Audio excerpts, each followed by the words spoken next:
Hey y'all, today I'm going to show you how to make this delicious penne pasta bake, and I bet you have not tried a recipe like this before. It's so good and easy, and for starters we're going to be using some leeks. Now I have 2 leeks here. As you can tell, they are super dirty. If you don't know something about leeks, is that they tend to be grown with a lot of dirt piled up on the side, so you got to get in there and clean them really well. Now leeks are on the pricey side. Okay, these jokers is like $2 each. Don't understand the price for them, but I am going to use them because they're going to add a nice caramelized sweetness with a touch of earthiness and a lot of really good onion flavor to this dish. I'm going to add these chopped up leeks to a bowl and give them a very good wash. As you can see, I am using the green parts of the leek. You can use a little bit of it, just chop it really, really thin. This Dr. Bronner salsa is going to get up in there and bust all that dirt up, okay? And yes, this is safe for veggies, all right? Now, you can't just watch these jokers one time. You got to go in there again and wash them. But this time, I am going to scoop them off the top of the water and just let any dirt that's collected on the bottom rest, because I don't want none of that, in my dish. And as you can see, there's a lot of dirt, and this isn't even all of it, because remember, this is the second wash. If you have another method for cleaning leeks, go ahead and let me know in the comments. I have 1 pound of mild Italian sausage. I'm going to add that to my skillet, and make sure you get off that little paper on the back, okay? Because if you leave that, folks are going to talk about you. They're going to be tasting all those extra fibers, all right? Then I'm going to take my spoon, and I'm going to break up this sausage and allow it to start browning.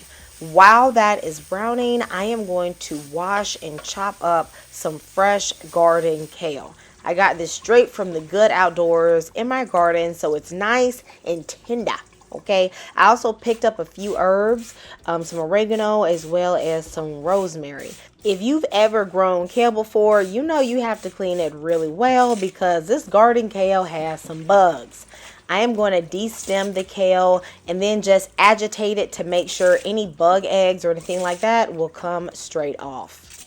If you are not a kale fan, you can use pre-bagged baby spinach. That's already going to be triple washed, so that will make this easier for you.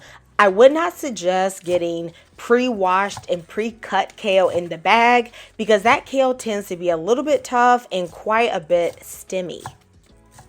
And now that Italian sausage is done, or pretty much done, so I'm going to add in some red pepper flakes and allow it to just finish cooking and then take it out. I'm going to leave behind all that fat, because that fat got flavor. Are you a sun-dried tomato lover? I feel like sun-dried tomatoes add such an umami flavor to pasta dishes. I have some in my fridge, so I use some of the oil to saute the leeks.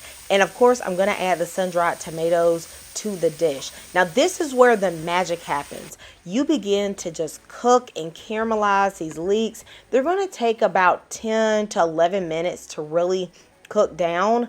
That caramelization is going to add a nice sweetness. And of course, there is a rich onion flavor from the leeks, but it's not overpowering. It's really going to make your sauce really delicious with a unique onion flavor. Right into these leeks, I'm going to add my oregano, my rosemary, my thyme. I like to let the flavors of those herbs bloom in the oil. I'm also going to add a little bit more butter, because y'all know everything's better with a little bit of butter. Toast 2 tablespoons of flour right into the leeks. I like to do it this way so that I don't get any clumps in my sauce. I'm going to add 1/4 cup of a dry white wine. Now, if you don't do alcohol, remember, it is going to burn off, but you are welcome to leave this out. Then I'm going to add 1/2 cup of the pasta water. I undercooked my noodles about a good 2 minutes, because I'm going to let them finish cooking in the sauce. So this pasta water is going to help thicken the sauce, and I'll end up adding a little bit more water so I can finish cooking the pasta. I am going to be using about 1.5 cups of heavy cream. No, baby, you can't substitute milk, okay? It just don't hit the same, all right? You need something with some flavor. Now, maybe you could use a little half and half. That would work. Don't go off in the comments, y'all, but I am going to put half of a teaspoon of Dijon mustard. Just that little bit of mustard is going to complement the cheese as well as the other flavors that we have in the sauce.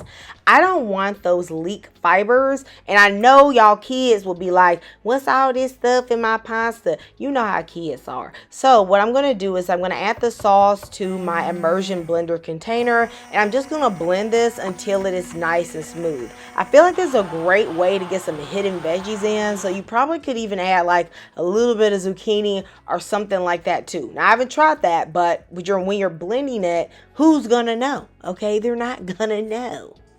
Now you're going to add your kale, your spinach, or whatever green it is that you want to use. And we're going to let this start to cook down for a few minutes. I'm also going to rinse out the container I blended the sauce in, and I'm just going to add that too. So that adds a little bit of water, which is fine because it's going to get all absorbed once I add in the pasta. I'm going to season up this sauce with some white pepper, a little bit more crushed red chili flakes, a touch of lemon, and some Parmesan cheese, salt, pepper.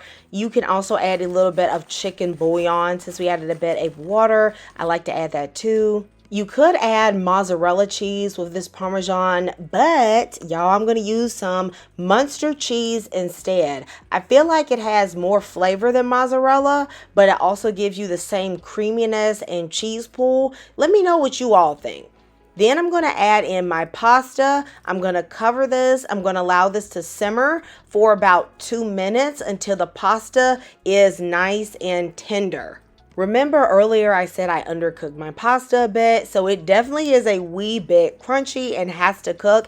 I love to do my pasta this way because it starts to absorb the flavors of the sauce and really just takes on another level of flavor. Let me know if you also do this as well.